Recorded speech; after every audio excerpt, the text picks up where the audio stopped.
Hola, hola compañeros y compañeras de pedagogía, mejor dicho, compañeras de pedagogía.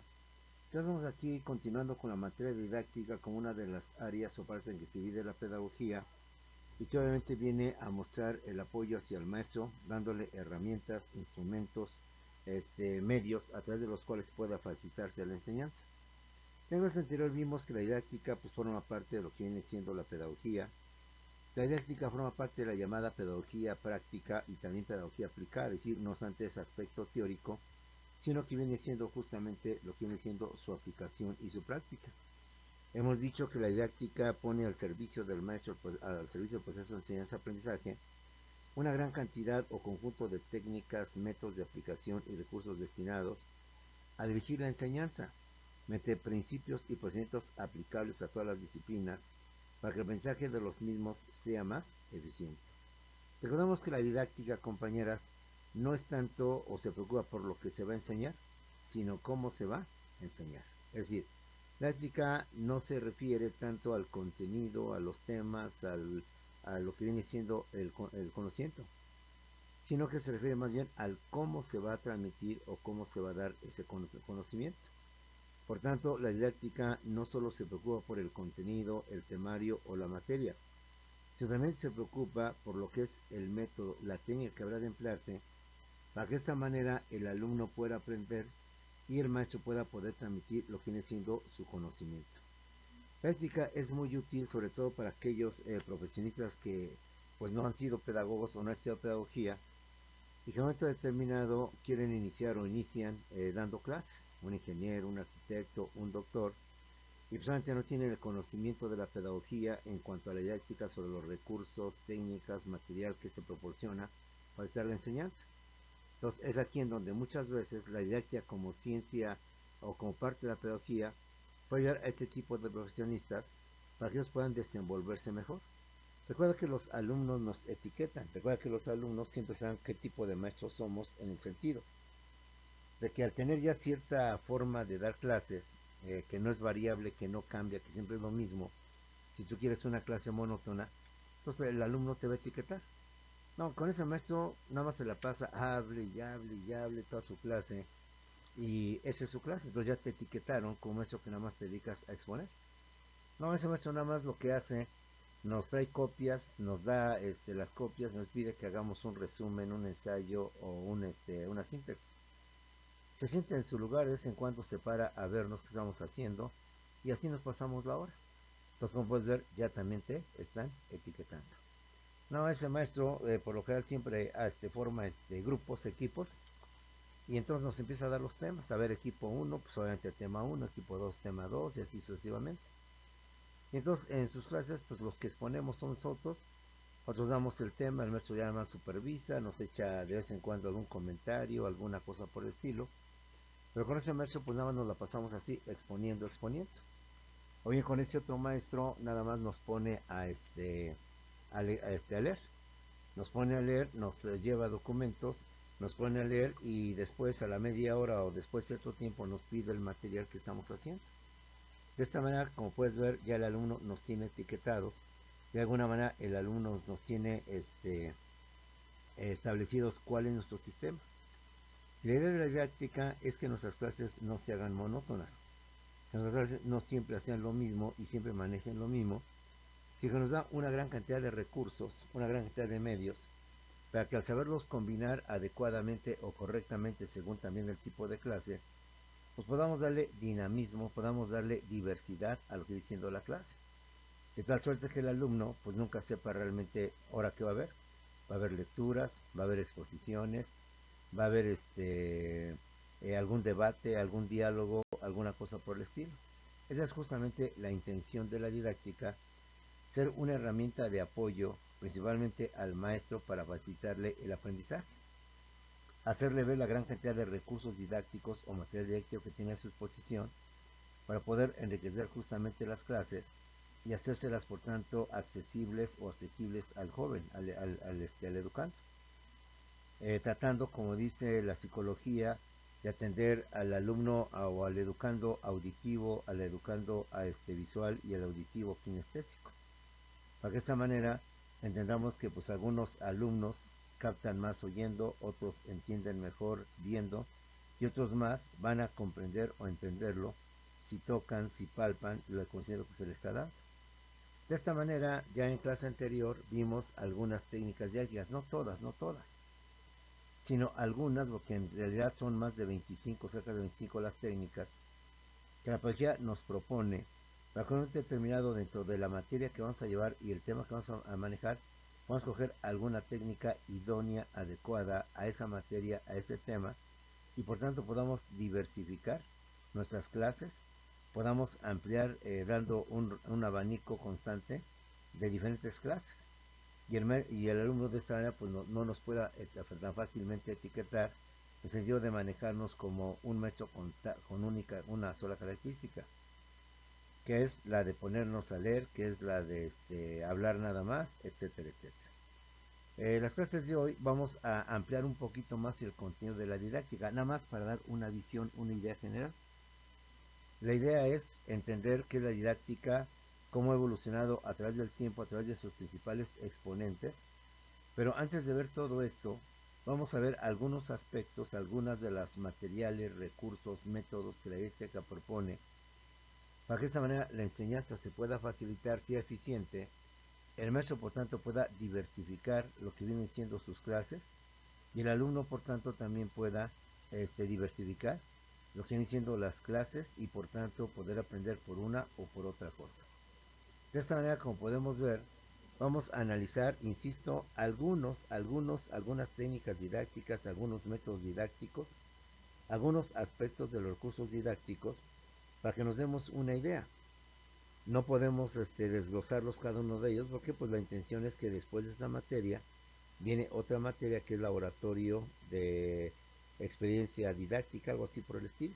Entonces ahí viene ya la parte práctica, la parte contundente y seguramente el desglose de cada una de estas técnicas. Entonces mi intención, antes de pasar al aspecto evolutivo, al aspecto histórico de la didáctica, en cuanto a las aportaciones y cómo a través del tiempo diversos pedagogos, sociólogos o psicólogos han expuesto sus puntos de vista sobre cómo enseñar, cómo transmitir el conocimiento, cómo lograr que el alumno esté atento y que el alumno sobre todo aprenda, es decir, que adquiera ese conocimiento.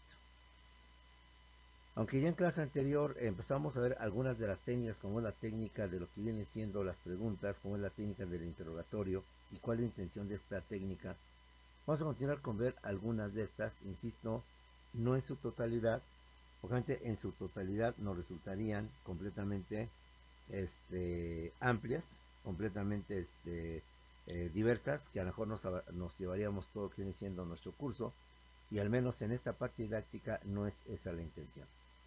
Vamos a ver las herramientas o apoyos didácticos. Es la que va a permitir que en un momento determinado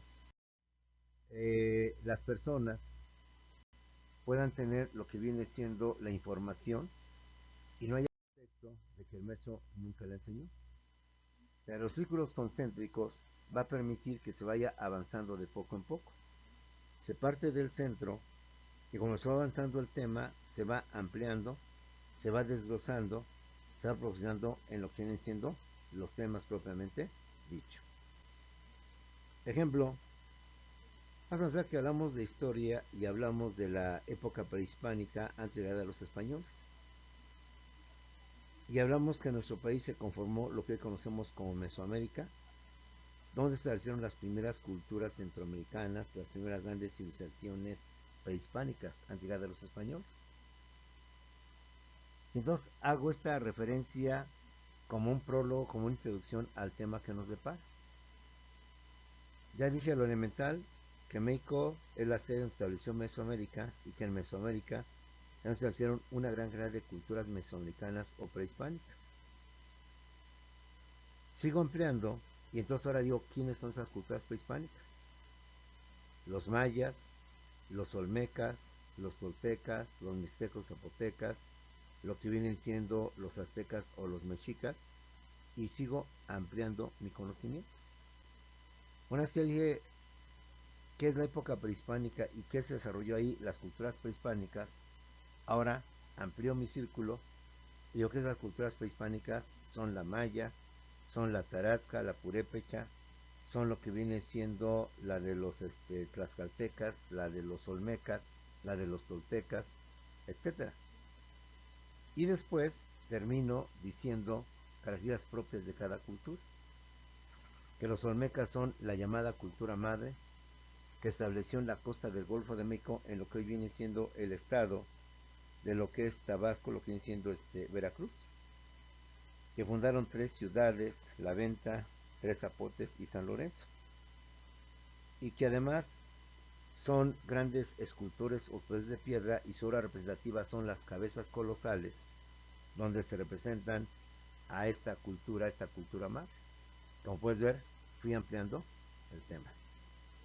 Partí de lo que es Mesoamérica, expliqué que ahí se establecieron las primeras culturas mesoamericanas, las mencioné, y ya por último empecé a decir características propias de cada una de ellas, los olmecas, los mayas, etcétera, etcétera. Esa técnica, por tanto, nos permite ir profundizando, avanzando, e ir haciendo el círculo más grande, para que de esa manera se vaya conociendo lo que viene siendo el tema. Lo mismo pasa con didáctica. Empezamos diciendo que didáctica es una parte de la pedagogía en general, y empezamos diciendo que es la pedagogía. Y que la pedagogía, al ser un, un, un concepto, un fenómeno social muy amplio, pues entonces empezamos a hablar de la gran cantidad de materias que forman la pedagogía para estudiar aspectos propios de la pedagogía. Y una de ellas es la didáctica.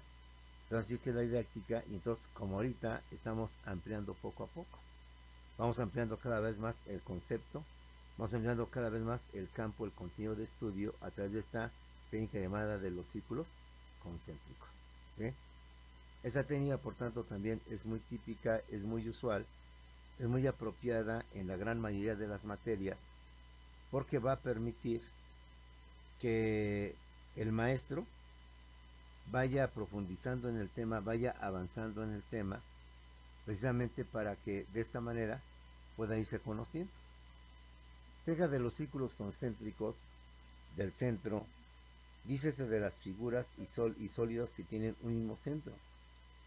Consiste en examinar varias veces la esfera o contenido de un tema, de un asunto, de una materia o de una disciplina.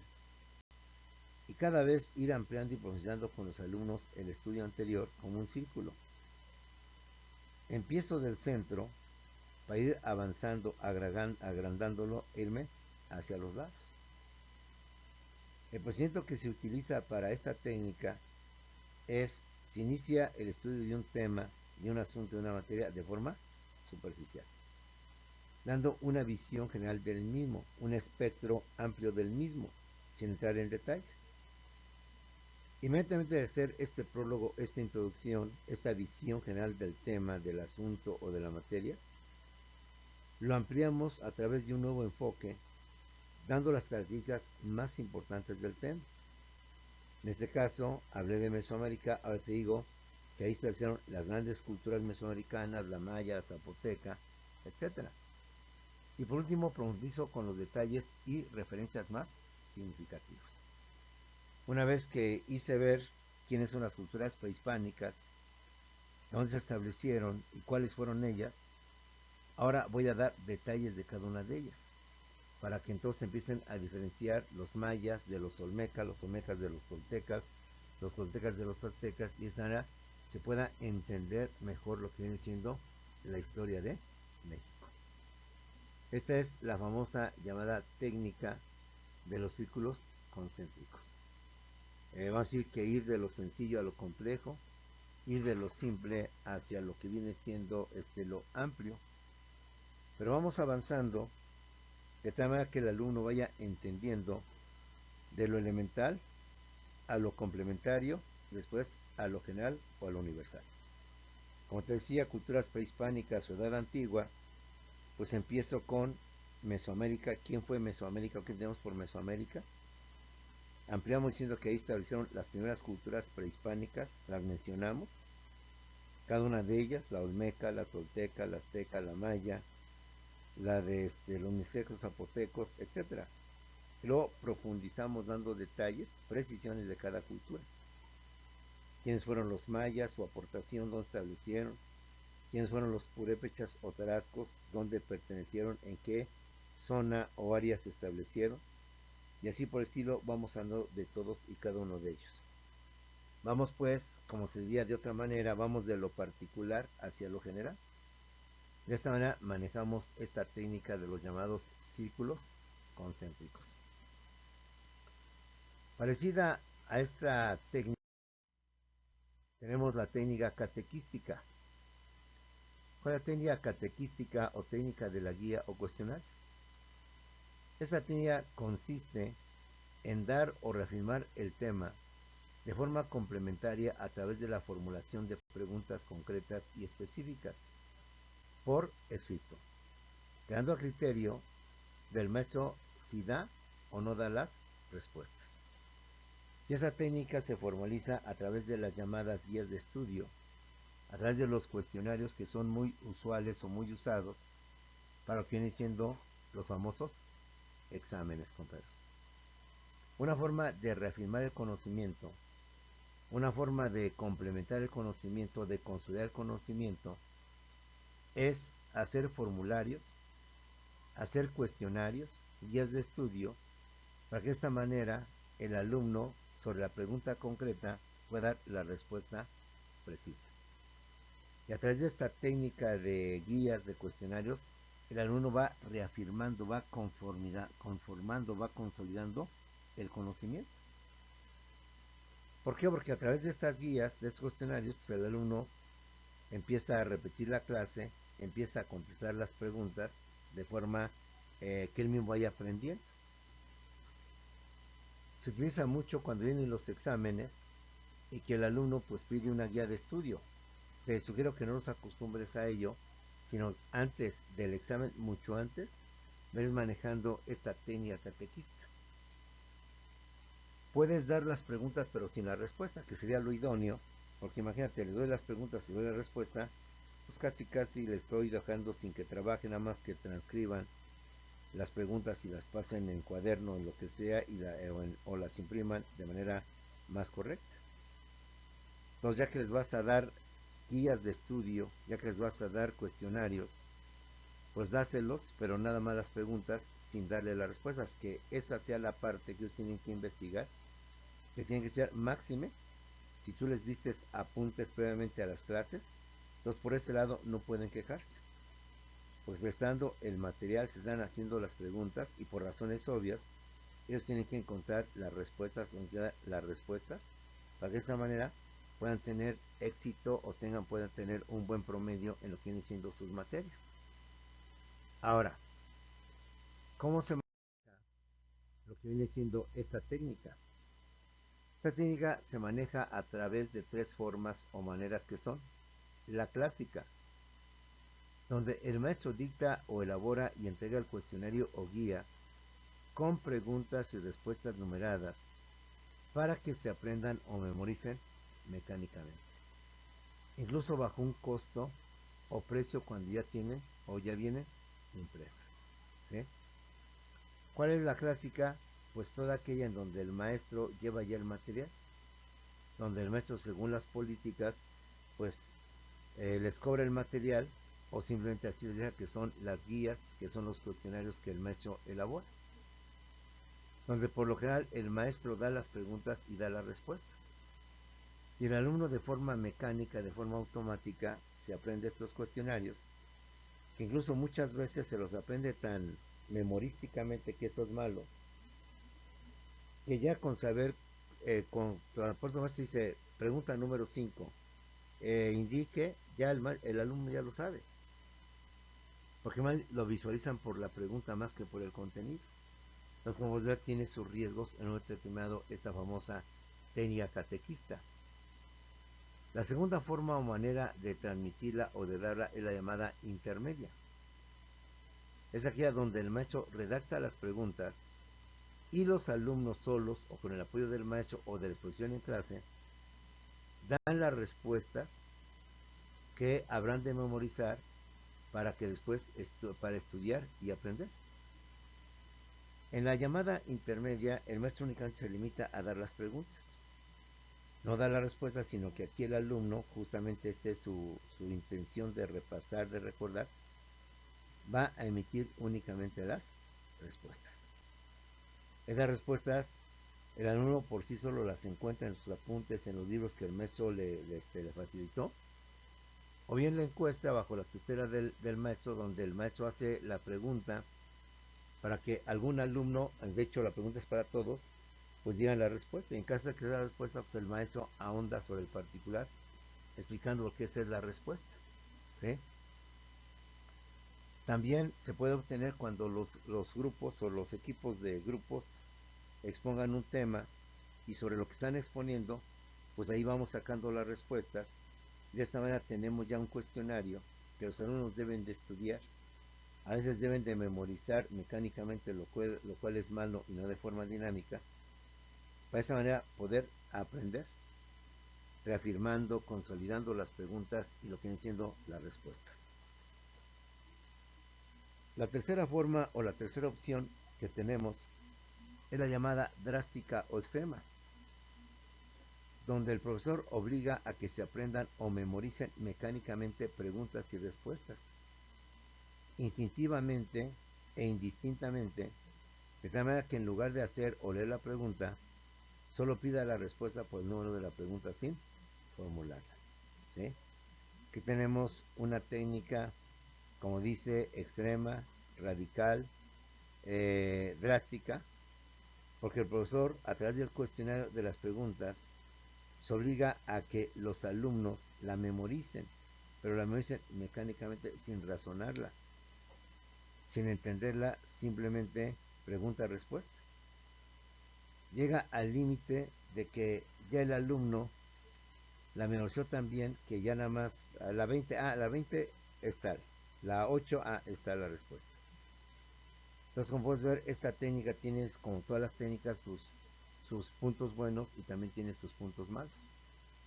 Sus puntos que ayudan a la enseñanza y sus puntos que pues, la deterioran. Tenemos tres diferentes maneras de cómo manejar esta técnica catequista.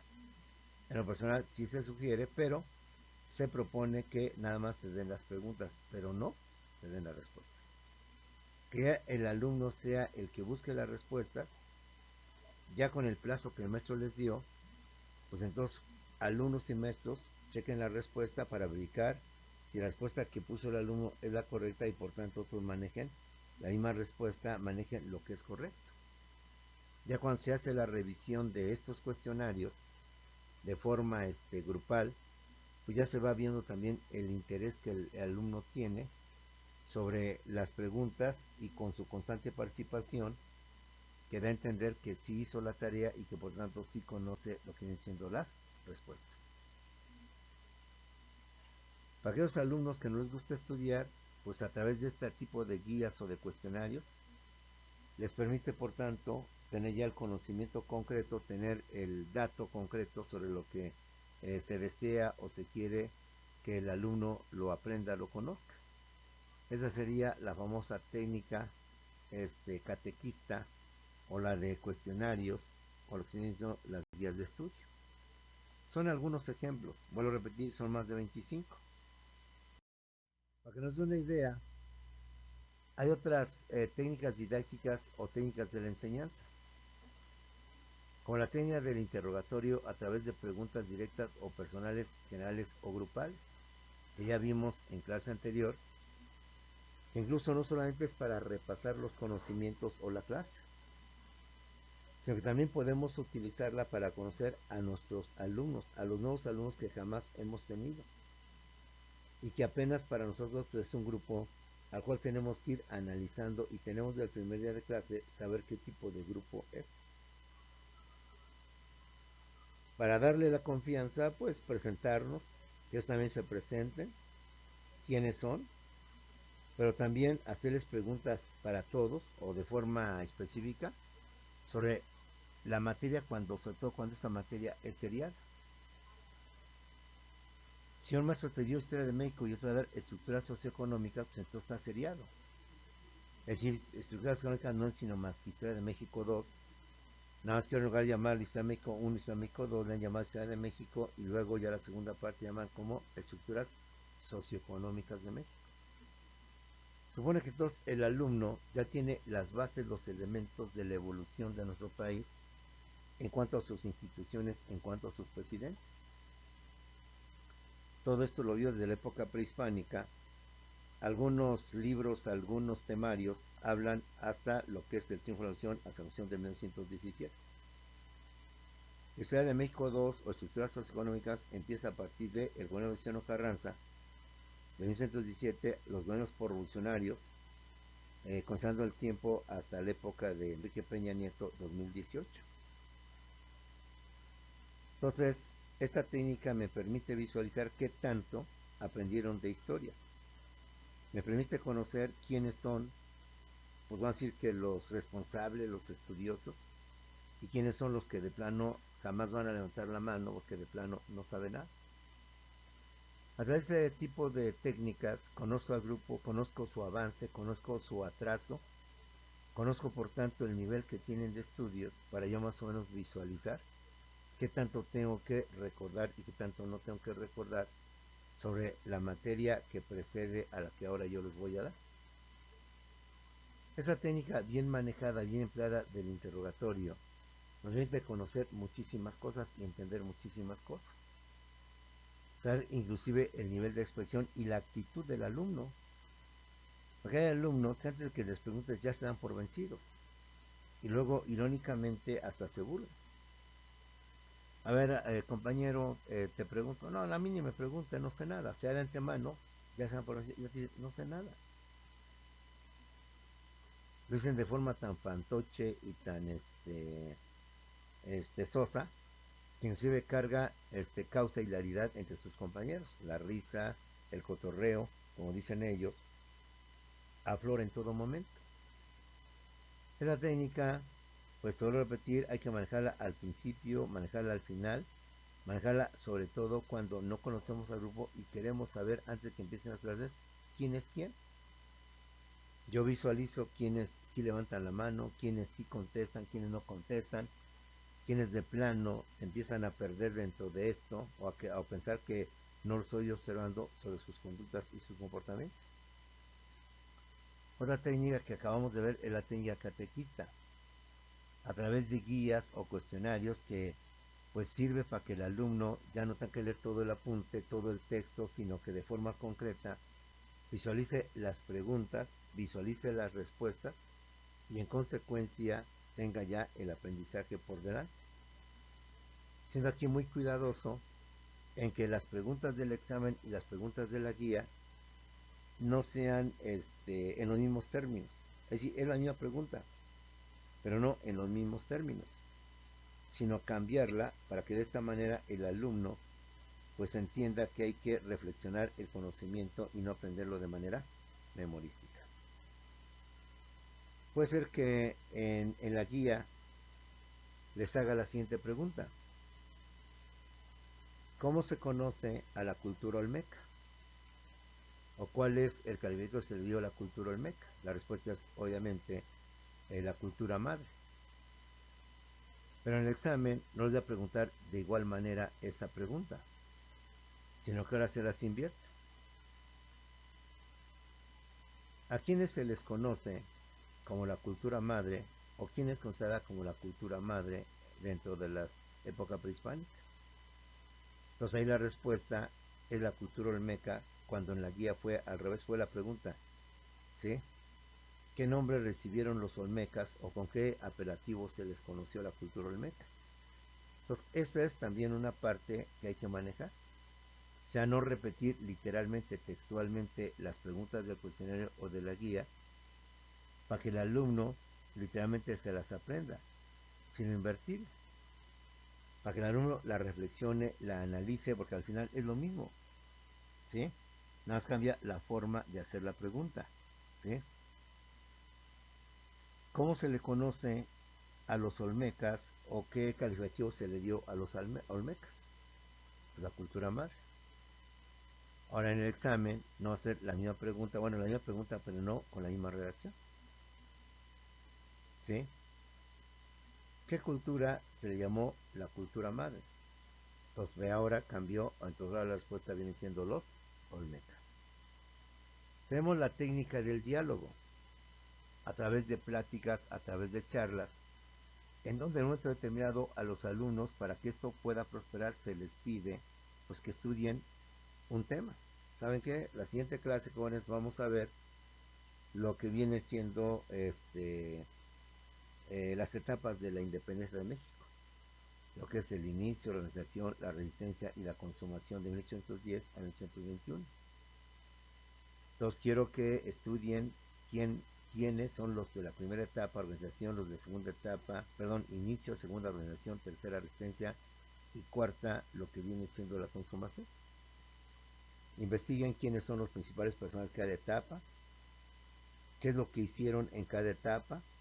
Por ejemplo, en la primera etapa, pues Hidalgo no solo dio el grito de independencia, sino que además hizo o publicó o llevó a cabo la abolición de la esclavitud y expidió el primer periódico insurgente para que la gente conociera de ese movimiento. En la tercera etapa, llamada resistencia, es cuando aparentemente la independencia iba hacia un rotundo fracaso por la derrota que estaban teniendo los insurgentes. Y gracias a un español llamado Francisco Javier Mina, se logró resistir y se logró que la independencia no quedara consumada, quedara pues derrotada, y por tanto Hidalgo no sería reconocido como el padre de la patria.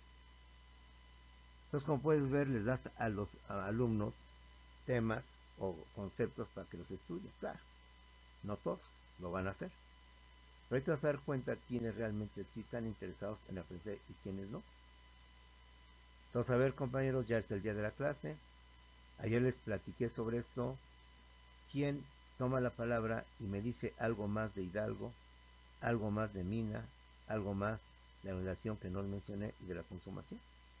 A ver, ¿quién llevó a cabo la consumación? Si Hidalgo hizo el inicio, si Morelos la continuó y Mina la resistió, ¿quiénes llevan a cabo la consumación? Entonces, como puedes ver, ya estamos llevando una charla, una plática, más que una clase, o al menos esa es la intención. Si hago la pregunta, pero hago la pregunta abierta para que aquel que se considera que está en el consejo me lo diga y no lo esté señalando.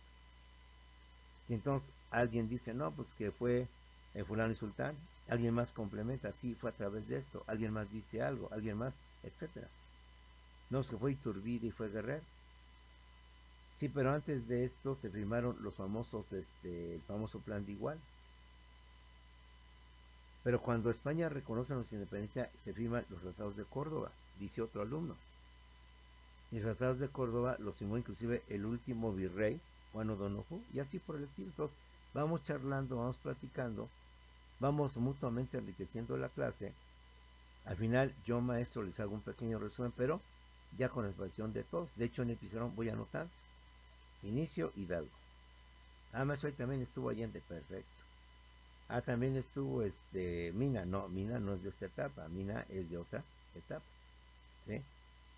Organización, ah, pues Morelos, nuestro Morelos es ahí la figura principal, correcto. Pero, ¿cuál es el nombre verdadero de Morelos? O el nombre completo de Morelos. Una cosa es Morelos y otra es José María Morelos, ¿sí? Por favor.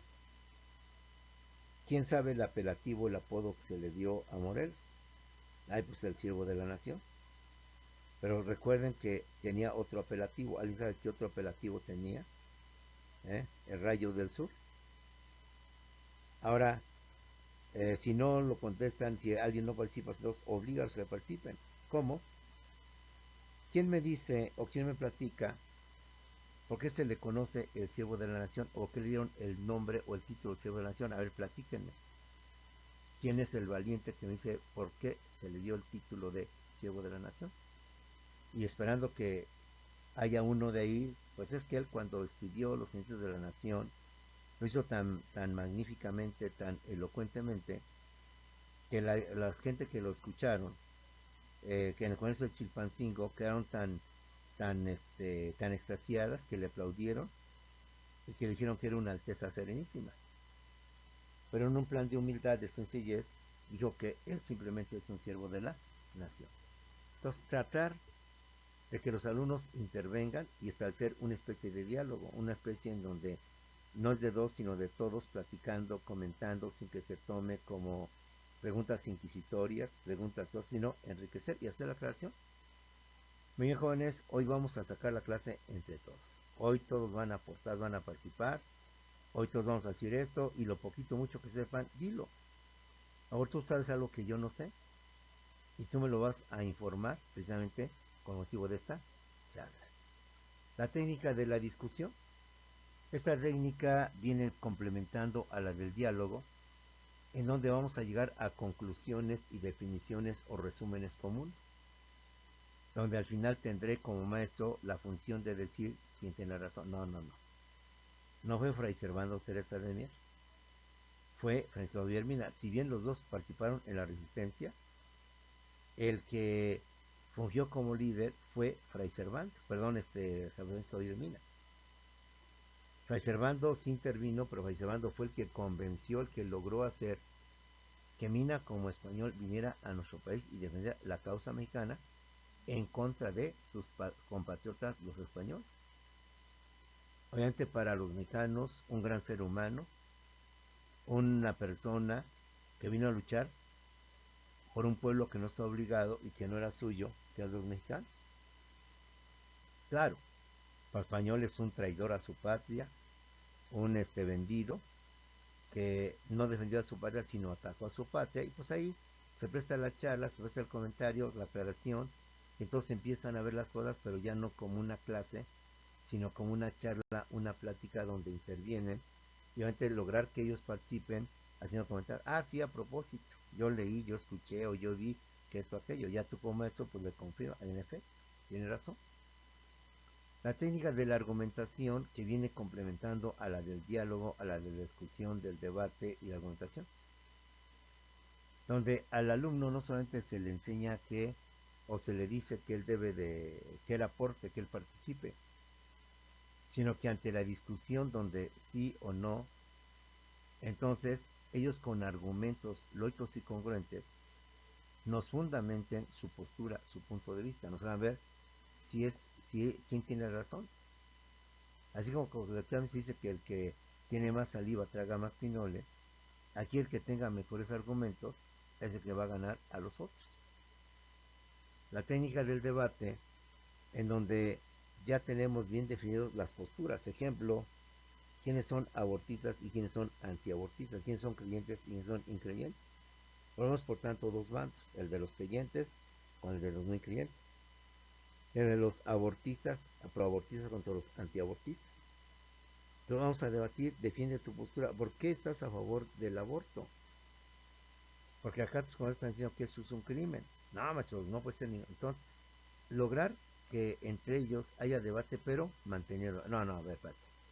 Aquí nos vamos a insultar, comadre. Aquí nos vamos a mentar la mamá, porque estamos aquí tratando de argumentar, más no de pelear. O sea, aquí el que mejor argumente es el que va a ganar. Por favor, midan sus palabras. Está bien que se enciendan, está bien que el calor de la discusión llegue a un cierto nivel, pero con ciertos límites. ¿Sí? De esta manera, pues lograr que el alumno y lograr que la clase y lograr que el maestro pueda tener clases amplias, diversas, participativas, dinámicas, que no seamos etiquetados como un maestro que ya tiene un mismo papel, que ya no saben qué es lo que hacemos en todas las clases, sino que vean que nosotros pues no saben a ciencia cierta cómo nos va a dar clase. Porque a mí me dijeron que el maestro dice haz esto y otros me dicen que esto hace también. Pero de esta manera le damos enriquecimiento al contenido, le damos dinamismo a la clase, dejamos de hacerla monótona, aburrida, pero eso sí, llevando tú siempre el control, para evitar con motivo de la discusión, del debate y todo esto, pues las agresiones verbales, los recordatorios del 10 de mayo, y esto se comenta en un santo relajo. Sí, a ver, compañeros, cuando veamos que alguien tiene la razón en una técnica del debate, vamos a aplaudirle, en lugar de gritarle y todo eso, aplaudirle. Y aquellos que no están de acuerdo, pues no aplaudan, para que el aplauso sea de unos cuantos y no sea de todo el salón. En fin, con estos ejemplos te va a entender todo lo que la didáctica nos enseña, lo que la didáctica nos tiene, para que nosotros podamos enriquecer nuestras clases, hacerlas más dinámicas, hacerlas más activas, y que todos participen y que todos puedan aportar. Y que sabiendo combinar tu materia, el contenido con las diversas técnicas, sepas qué técnica es la correcta, la adecuada, así como también qué recurso, qué material es adecuado para tu materia, llámese geografía, llámese historia, llámese matemáticas. Pues bien, compañeras, con esto terminamos lo que viene siendo nuestra primera clase de didáctica. Terminamos con lo que viene siendo algunos ejemplos o algunos casos de lo que viene siendo las técnicas didácticas, que insisto, no son todas, sino solamente algunas, y nos vemos al ratito en lo que viene siendo la siguiente clase, y después de esta segunda clase, pues ver lo que viene siendo nuestro Zoom.